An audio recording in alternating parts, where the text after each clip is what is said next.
চেলৰ যুৱ শাখাৰ সভাপতি আমাৰ ৰাকেশ ব্ৰহ্ম ডাঙৰীয়া, ইয়াত উপস্থিত হৈছে মাইনৰিটি চেলৰ আমাৰ প্ৰেচিডেণ্ট নজৰুল ইছলাম ডাঙৰীয়া, আমাৰ বিভিন্ন চেলৰ ভোজ ৰাজবংশী চেলৰ আমাৰ সভাপতি দীপজ্যোতি ডাঙৰীয়া, আমাৰ প্ৰাক্তন EM তথা MC ধনঞ্জয় বসুমতাৰী ডাঙৰীয়া, প্ৰাক্তন বিধায়ক কমল সিং নাৰ্জাৰী ডাঙৰীয়াকে আদি কৰি আমাৰ কেন্দ্ৰীয় জিলা কমিটিৰ সকলো নেতৃবৃন্দ, মই বিশেষভাৱে আমাৰ অলপ আগতে লৰেন্স ইছলাৰী ডাঙৰীয়াই বহুখিনি কথা কৈ গ'ল আৰু আজি যিহেতু আমি এটা ৰেলী লৈছো, মই দীঘলীয়া কথা ক'ব বিচৰা নাই, কিন্তু কিছুমান কথা আপোনালোকৰ আগত ক'ব বিচাৰিছো।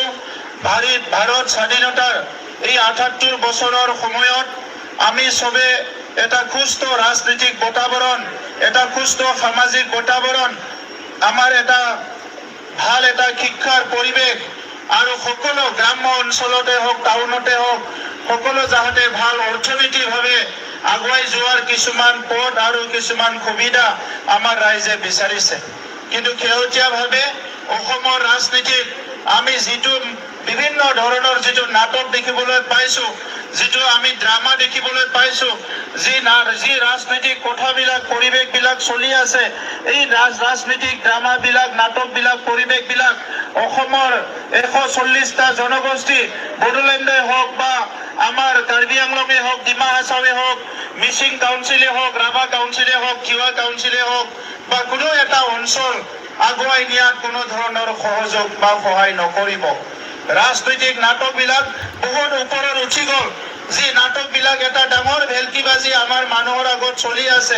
এজনে এটা কথা কয়, আনজনে এটা কথা কয়, কিন্তু কাৰো মুখত দুখীয়া মানুহৰ কাৰণে কি কৰিব, মহিলাৰ কাৰণে কি কৰিব, ছাত্ৰ ছাত্ৰীৰ কাৰণে কি কৰিব, বানপানী আহিলে কি কৰিব, আমাৰ বিভিন্ন ৰাষ্ট্ৰীয় সম্পদবিলাক আমি কেনেকৈ সুৰক্ষা কৰিম আৰু অনাগত দিনত আমাৰ মানুহবিলাকৰ যি ডিগনিটি, যি আত্মসন্মান ৰক্ষাৰ কাৰণে সকলো জাতি জনগোষ্ঠীৰ সাংস্কৃতিক ভাষা ৰক্ষণাবেক্ষণ দিয়াৰ কাৰণে, সকলো জাতি জনগোষ্ঠীৰ ৰীতি নীতিবিলাক ৰক্ষণাবেক্ষণ দিয়াৰ কাৰণে কোনো কথা আলোচনা কৰা আমি দেখিবলৈ পোৱা নাই।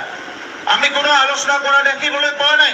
ধৰ্মৰ নামত কাৰোবাক গালি গালাজ কৰা, জাতিৰ নামত কাৰোবাক গালি গালাজ কৰা, কিবা ক্ৰিটিচাইজ কৰা, এই কথাবিলাকহে আমি দেখিবলৈ পাই আছো।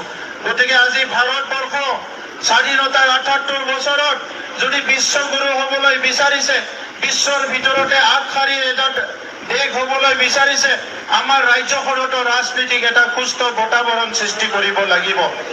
আমাৰ ৰাজনৈতিক বাতাবৰণ ঠিক হ'ব লাগিব, পলিটিকেল ষ্টেবিলিটি থাকিব লাগিব।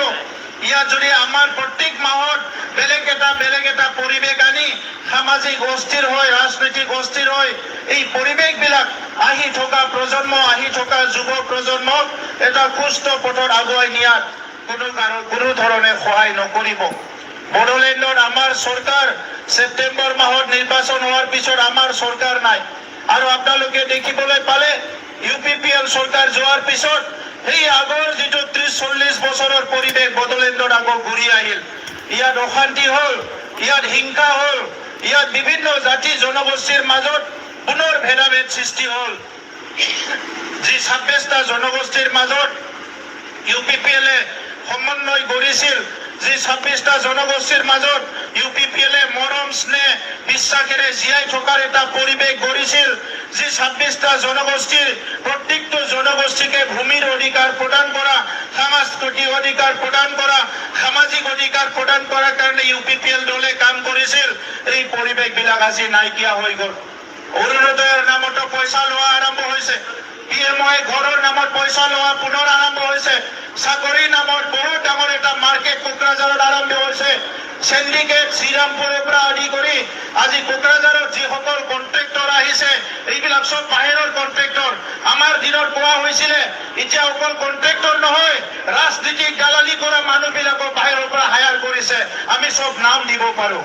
এতিয়া আমাক আগতে কৈছিলে যে ইয়াত বাহিৰৰ মানুহ কাম দিছে, বাহিৰৰ মানুহ কন্ট্ৰেক্ট কৰিবলৈ আহিছে, লোকেল মানুহ কন্ট্ৰেক্ট পোৱা নাই। আজি কন্ট্ৰেক্ট মাত্ৰ নহয়, এই বৰ্তমান যি চৰকাৰ চলি আছে ইয়াত অকল কন্ট্ৰেক্ট নহয়, যি ৰাজনীতিক যি তেখেতসকলক পথ প্ৰদৰ্শন কৰি আছে, ৰাজনীতি দালালিও বেলেগে কৰি আছে। এনেকা এটা পৰিৱেশত বড়োলেণ্ডৰ ৩৫ লাখ জনগণৰ ভৱিষ্যত অনিশ্চয়তাৰ ফালে গতি কৰিছে। অসমৰ ৩.৫ কোটি মানুহৰ ভৱিষ্যতৰ কথা আছে। এইকাৰণে UPPL দলে যোৱা ৫টা বছৰত ২০২০ চনত শান্তি চুক্তি হোৱাৰ পিছত অস্ত্ৰ শস্ত্ৰ এই অঞ্চলৰ পৰা সকলো নিৰ্মূল হোৱাৰ পিছত জাতি জনগোষ্ঠীৰ মাজত বড়ো অনাবড়ো এই পৰিৱেশবিলাক নাইকিয়া কৰি সুস্থ পৰিৱেশ গঢ়াৰ কাৰণে আমাৰ বিধায়কসকলে কাম কৰিছে। অসম বিধানসভাৰ মজিয়াত যায় আমাৰ যিটো একত ইমপ্লিমেণ্টেশ্যন হ'ব লাগে, যিটো চুক্তি ৰূপায়ণ হ'ব লাগে, শিক্ষা দীক্ষা ঠিক হ'ব লাগে, বানপানীৰ সময়ত আমাৰ মানুহে সাহায্য পাব লাগে, বিভিন্ন কথাবিলাক বিধায়কবিলাকে কৈছিলে। এইবাৰ এই 5 বছৰত এই এপ্ৰিল মাহত হ'ব লগা নিৰ্বাচনত আমি যি বড়োলেণ্ডৰ 15টা সমষ্টিত প্ৰাৰ্থী থিয় কৰাৰ কাৰণে আমি ৰেডি হৈ আছো। আৰু এইবাৰ আমাৰ বিধায়কসকলে বড়োলেণ্ড অঞ্চলৰ 35টা জনগোষ্ঠীৰ বিভিন্ন সমস্যাক লৈ বিধানসভাত মাত মাতাৰ লগতে অসমৰ 140টা জনগোষ্ঠী যি জনগোষ্ঠীবিলাক এতিয়ালৈকে নিজৰ প্ৰাপ্য অধিকাৰ পাবলৈ সক্ষম হোৱা নাই, তেখেতসকলৰ কাৰণে আমাৰ বিধায়কসকলে যায় অসমৰ মজিয়াত এটা সুস্থ অসম গঢ়াৰ কাৰণে, শান্তিৰ অসম গঢ়াৰ কাৰণে, প্ৰগতিৰ অসম গঢ়াৰ কাৰণে, সামাজিক ৰাজনৈতিক অৰ্থনৈতিক আৰু যি আমাৰ শিক্ষাৰ এটা ভাল পৰিৱেশ গঢ়াৰ কাৰণে মাত মাতিব।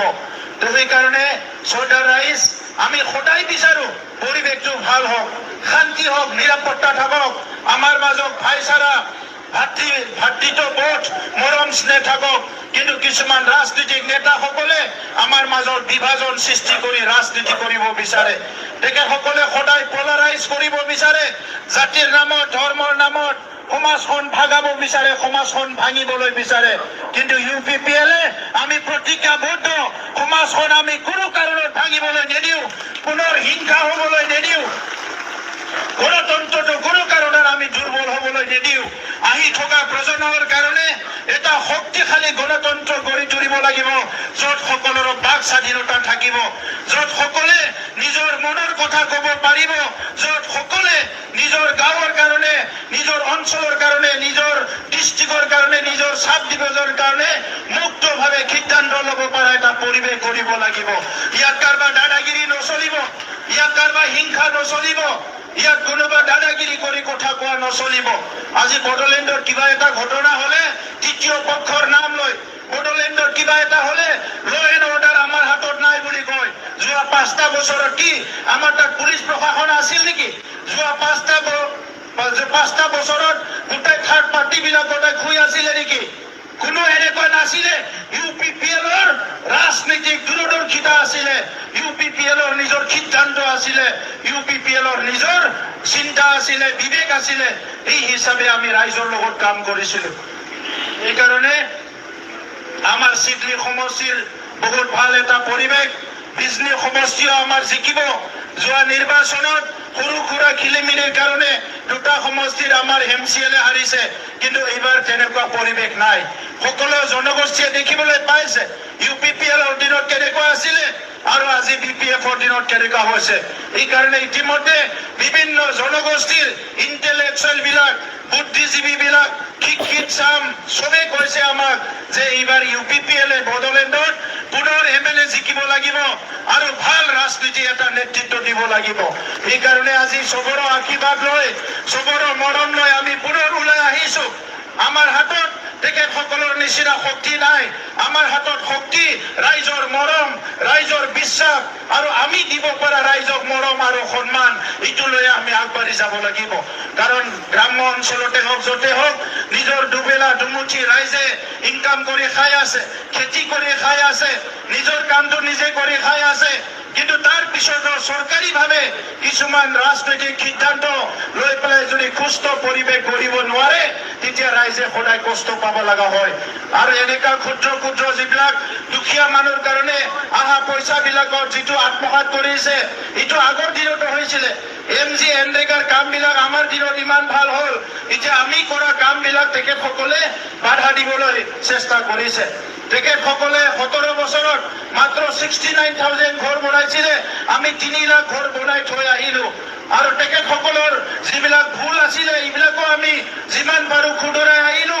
যে তেখেতসকলে প্ৰায় 3,000 কোটি টকা ধাৰ কৰি থৈ গৈছিলে, আমি তেখেতসকলৰ আজি যি চৰকাৰ চলি আছে 300 কোটি টকা জমা থৈ আহিছো। আজি তেখেতসকলে কৈছে যে এইটো ভুল হৈছে, তেখেতসকলে পইচাটো মানে খালেহেঁতেন কিবাহেঁতেন নহয়।